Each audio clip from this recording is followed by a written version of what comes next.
So మొన్నటిదాకా బెంగళూరు, ఇప్పుడు హైదరాబాదు, ఈ సిటీల్లో కాకుండా మన నర్సరావుపేటలోనే జాబ్ ఏదైనా దొరికితే బాగుండు అంటే అన్నాడు కానీ ఆ ఊహ ఎంత బాగుందో. హైదరాబాద్లో ₹1,00,000 50,000 ఇది కాకుండా కొంచెం తక్కువ జీతం అయినా మనం పుట్టి పెరిగిన ఊర్లోనా, లేదంటే నియర్ బై మనకు ఎగ్జాంపుల్ గుంటూరు, విజయవాడ, కాకినాడ, రాజమండ్రి, విశాఖపట్నం, సో ఇలాంటి చోట్ల మనకు జాబ్ ఉంటే 7,00,000-1,50,000 జాబ్ కంటే కూడా ఆడ 30,000-40,000 చాలా బెటర్ అని అనిపిస్తుంది. ఎప్పుడన్నా మీకు ఎవరికి బెటర్ అనిపించింది ఒకసారి కమెంట్ చేయండి. అదే బెటర్ అని. వెరీ సూన్ ఈ రోజులు రాబోతున్నాయి. మేబీ ఒక 3-4 ఏళ్లలో. ఇప్పుడు ఆల్రెడీ వైజాగ్ అయితే అలానే డెవలప్ అయిపోయింది మనకి.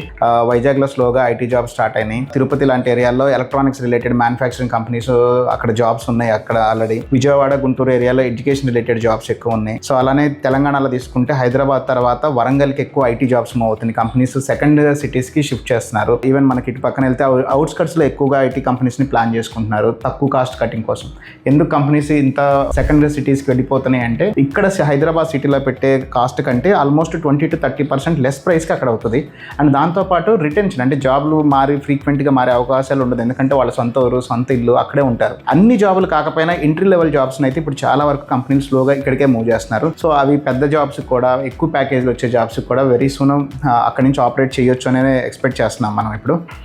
మేబీ ఒక 3-4 ఏళ్లలో సో ఇండియాలో కూడా మేబీ Tier 2 సిటీలు చాలా, మనకి ఎగ్జాంపుల్ కర్ణాటకకి వెళ్తే మైసూరు సెకండ్ ప్లేస్, బెంగళూరు తర్వాత, అలానే పూణే, గురుగావ్ ఇవే కాకుండా కొన్ని సెకండ్ లెవెల్ సిటీలను కూడా స్లోగా గ్రో అవుతూ ఉన్నాయి మనకి, సూరత్ ఇలాంటివి. సో వెరీ సూన్ ఇవి మొత్తం అప్డేట్ అవ్వచ్చు మనకి. సో ఆ రోజు తొందరలో రావాలని కోరుకుందాం.